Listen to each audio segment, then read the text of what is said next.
Hello বন্ধুরা, আসসালামু আলাইকুম। তো আপনারা দেখতে পাচ্ছেন যে এখানে ইফতারের যে বিশাল আয়োজন চলছে এবং পাশে অনেকে এটার সাথে জড়িত যারা আছে তারা কাজ করছেন এবং অনেকে এখানে বসে বসে অপেক্ষা করছেন কখন ইফতারের সময় হবে। তো আমরাও সেখানে গিয়েছিলাম। তো সেটা কোথায় এবং কীভাবে আয়োজন করে কি কি হয় সব কিছুই থাকবে এই ব্লগে। তো এটা আসলে মূলত আন্দরকিল্লা জামে মসজিদের কথা বলছি। তো এখানে মোড় দিয়ে আমি যখন গেলাম তো যাওয়ার পর দেখি যে তখন এত মানুষ নাই, কারণ আসর নামাজ শেষ এবং যারা এখানে ইফতারি করে তারা আছে। আর আমি মাত্র গেলাম, তো গিয়ে দেখি যে কোনো মানুষ নেই। তো একপাশে গিয়ে তারপরে উজু করে তারপরে নামাজ পড়ে নিলাম। নামাজ পড়ার পর দেখা গেল যে আমার সাথে যে আছে সেও নামাজ পড়তেছে। তো একটা সময় তার সাথে দুইটা ব্যাগ ছিল। সে আসলে আসছে, অর্থাৎ নজরুলের কথা বলছি, সে আসছে মার্কেট থেকে। তো তার সাথে ছিল দুইটা ব্যাগ। তো তখন আমি তাকে বললাম যে কি কি ব্যাগ আনছো সেটা আমাকে একটু দেখাও। তারপরে কাপড় ঠিক আছে মনে হচ্ছে। হ্যাঁ, আরে বাছাই তো সেরকম, কাপড় তো সেরকম বাছাই করছে। কত করে নিচে? 350, গামছা 850, 750 গামছা। তো নজরুলের শার্ট দেখার পর ভাবলাম যে যেহেতু এখানে আসছি খাওয়া দাওয়া তো হবেই, ইফতার হবে, কিন্তু এখানে কি কি আছে না আছে আপনাদের একটু ধারণা দেওয়ার জন্য আসলে এখানে আমি একটু আগে গেলাম। তো আগে গিয়ে দেখি যে এখানে আমার মতো অনেকে আরও এগুলো ভিডিও করছে, কারণ আয়োজনটা আসলেই বিশাল পরিসরের। এরকম বড় আয়োজন চট্টগ্রামে আর কোথাও হয় কিনা আমার জানা নেই। তো এজন্যই অধিকাংশ মানুষ দেখা যাচ্ছে কেউ ছবি তুলছে, কেউ ভিডিও করছে, কেউ বা দেখা যাচ্ছে আমার মতোই এরকম ব্লগ ভিডিও বানাচ্ছে। অনেকে আবার দেখা যাচ্ছে যে এখানে হুজুরে বসে বসে কিছু বয়ান দিচ্ছিলেন, তো ওনারা আবার সাক্ষাৎকার নিচ্ছিল। তো একটা সময় দেখা গেল যে ইফতারের সময় ঘনায় আসছে।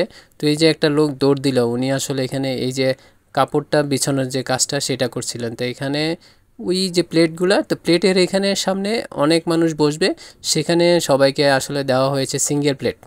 অর্থাৎ যেভাবে সারিবদ্ধভাবে 2 সারি করে 3 সারি করে বসছে, সেখানে দেওয়া হবে সিঙ্গেল প্লেটগুলা।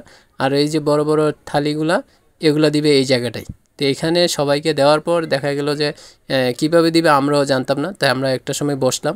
তো বসার পর মাইকে ঘোষণা দিচ্ছে যে এখানে আপনারা 6 জন করে বসবেন, প্রতিটা ডালা দেওয়া হবে এবং প্রতি ডালাতে 6 জন করে বসবেন। দেখা গেল আমরা এখন 2 জন। তো আমরা এখন কি করব? তো পরে দেখা গেলো আমাদের আশেপাশে আরও কয়েকজন মানুষ আসছে। তো তাদের থেকে আমরা বললাম যে আমাদের সাথে আরও বসুন। তো তখন আমরা এখানে বসলাম। তো আমাদের সামনে কিছু গ্লাস আছে। তো ওই গ্লাসগুলোতে আসলে রুহ আফজা দিয়ে একটা শরবত বানাইছে। তো আমি রুহ আফজার যে শরবত এটা আসলে খাই না, কিন্তু ওইখানে আমাকে সৌজন্যতা বশত এটা আসলে খাইতে হয়েছে। আর এখানে অধিকাংশ মানুষ এখন ধীরে ধীরে আসা শুরু করছে। আর ইফতারির সময় ওখানে আসে আরও 15-20 মিনিটের মধ্যে আজান দিয়ে দিবে, ওই মুহূর্তের এই ছবিটা। তো আমি আবার সামনের দিকে গেলাম। তো আমি আসলে এই ভিডিওর এই অংশটা আর একটু কাছের থেকে নেওয়ার জন্য ওইখান থেকে উঠে গিয়ে তারপরে এখানে আবার ভিডিও করা শুরু করলাম। ওই যে ঝুড়িতে নিচ্ছে দেখতে পাচ্ছেন, এটা আসলে ঝুড়িতে নিয়ে নিয়ে প্রত্যেকের সামনে ওরা দেওয়ার ব্যবস্থা করছে। তো আমাদের সামনে আমাদের ডালা চলে আসছে। তো ডালাতে যেভাবে দিছে সেটা একটু বলি। সেখানে চনা, পেঁয়াজু, বেগুনি, জিলাপি, আপেলের টুকরা আর মুড়িগুলা খুব সুন্দরভাবে একটা ছোট ছোট প্যাকেট। তো একটা ডালাতে 6 জন করে বসবে, অর্থাৎ গোল হয়ে বসবে, একটা ডালার মধ্যে খাবে। তো এভাবে দেওয়া হলো। তো আমরা এই ডালাগুলার মানে ধরতেছি না, কারণ এখনও সময় হয়নি, আরও 15-20 মিনিট। আর অন্যান্য দিকে যারা ডালা নিয়ে বসছে তারা অধিকাংশ সময় দেখা যাচ্ছে যে তারা এগুলো ভেঙে গুঁড়া গুঁড়া করে যেভাবে মিক্সচার করে সেভাবে বানাচ্ছে, কিন্তু আমরা তখনও বানাইনি। আর এই দেখুন একদম পুরো মসজিদ জুড়ে একদম ভিড়। তবে এই ভিড়টা আরও ভিড় হবে, আর কিছুক্ষণ পরে দেখা যাবে যে মানে এত ভিড় হয়েছে যে মানে একটা সময় দেখা যাচ্ছে যে জায়গাই হচ্ছিল না। তো যেহেতু এখানে সবাইকে উদ্দেশ্য করে ইফতারের আয়োজনের ব্যবস্থা, তো তারা কি করছে যে আশেপাশে যে হাঁটার জায়গা সেখানে পর্যন্ত ওরা মানে ইফতারির ব্যবস্থা করে দিয়েছে। তো আমরা এখানে বসে আছি, এখনও ধরি নাই।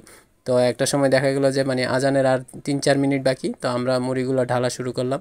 তা আমরা একটা কাজ করেছি, সেটা হচ্ছে জিলাপিগুলো মিক্সচার করি নাই, আর আপেলগুলো আলাদা রাখছি, আর বাকি সব যা আছে সবগুলো এখানে দেওয়া হয়ে গেছে। তো আজান যখন দিল সেখানে একটা ঘটনা ঘটছে, সেটা হচ্ছে যে শেষ মুহূর্তে দেখা গেলো যে 10-12 জন আসছে, কিন্তু কোনো ডালা নাই, প্লেট নাই। তো আমরা সবাই খাচ্ছি।